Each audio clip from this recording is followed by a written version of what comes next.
A particle is moving with a speed v is equal to B root X along positive X axis.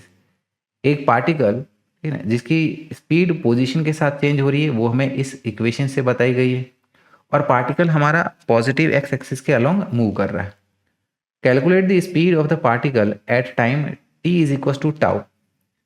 Assume that the particle is at origin at t is equal to 0।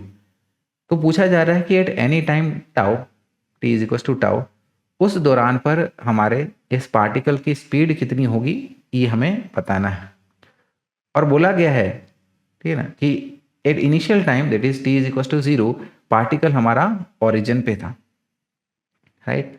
ठीक है, तो देखिएगा D students, जो हमें equation दे रखी है v is equal to B X की power 1/2, तो ये इक्वेशन जो है ये हमारी वेलोसिटी और पोजीशन के हिसाब से। तो अगर हम लोग वेलोसिटी और टाइम की इक्वेशन निकाल लें तो फिर हमारा ये सॉल्व करना बड़ा आसान हो जाएगा, है ना। तो यहाँ पर डी स्टूडेंट्स क्या करते हैं, दोनों साइड की टर्म्स को हम लोग टाइम के साथ डिफ्रेंशिएट कर लेंगे। तो यहाँ पर अगर हम लोग इसको टाइम के साथ डिफ्रेंशिएट करेंगे तो ये हो जाएगा differentiation of velocity with respect to time is equal to, यहाँ पर ये b कांस्टेंट है, ये एज इट इज x की पावर 1/2, ठीक है ना। इसको डिफ्रेंशिएट करेंगे तो ये हमारा पावर सामने आ जाएगी, और x की जो भी पावर है वो हमारी 1 से उसको सब्ट्रैक्ट कर लीजिएगा, तो ये हो जाएगा x की पावर -1/2। ध्यान दीजिएगा डी स्टूडेंट्स, हम लोग इसको प्रॉपर चेन रूल से सॉल्व कर रहे हैं।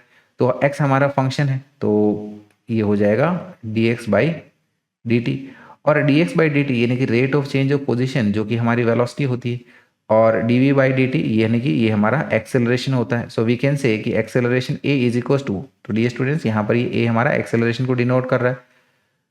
x की पावर -1/2, इसको हम लोग डिवाइड में, है ना, अपॉन में रूट x लिख सकते हैं, यानी कि ये बन जाएगा b अपॉन में 2 रूट x, और dx/dt जैसे कि हमने कहा कि ये हमारी वेलोसिटी है, और वेलोसिटी की इक्वेशन देखिएगा डी स्टूडेंट्स, ये हमें स्टार्टिंग में ही दे रखी है, तो इसको हम लोग यहाँ पर सब्सटीट्यूट कर लेते हैं। दैट इज b अपॉन में 2 रूट एक्स इंटू वी, यानी कि b, इसको रूट एक्स भी लिख सकते हैं, तो ये हो जाएगा b रूट एक्स। तो डी स्टूडेंट्स यहाँ पर ये रूट एक्स है, रूट एक्स कैंसिल आउट हो जाएगा, और ये हो जाएगा हमारा b²/2 इस तरीके से। और हमें ये साफ साफ दिया गया है कि t is equal to 0 particle हमारा कहाँ पर है, ओरिजिन पे।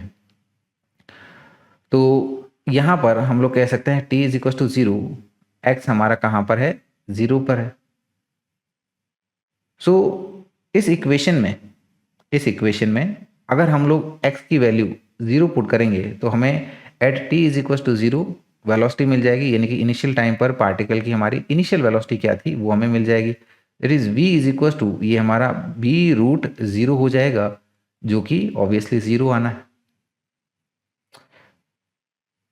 तो डी स्टूडेंट्स, यहाँ पर दूसरी चीज अगर हम लोग यहाँ पर ऑब्जर्व करें तो एक्सेलरेशन हमारा कैसा है, b²/2, b कांस्टेंट है, 2 कांस्टेंट, यानी कि एक्सेलरेशन हमारा क्या है, कांस्टेंट है। और कांस्टेंट एक्सेलरेशन जब होता है तो हम लोग न्यूटन्स की 3 इक्वेशंस को लगा सकते हैं, ठीक है ना। तो यहाँ पर अगर हम लोग न्यूटन की पहली इक्वेशन का यूज करें which is v is equal to u plus at का, और हमने देख लिया कि इनिशियल वेलोसिटी हमारी t इज इक्वल टू 0 है,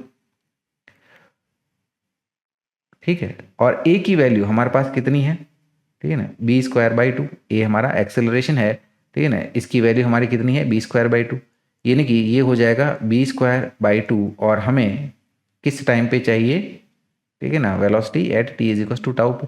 तो t की वैल्यू यहाँ पर टाउ पुट कर लेंगे तो ये वेलोसिटी आ जाएगी हमारी एज एन आंसर, और ये हमको हमारे ऑप्शन बी में ऑब्जर्व हो रहा है, तो इसीलिए करेक्ट आंसर हो गया हमारा ऑप्शन बी।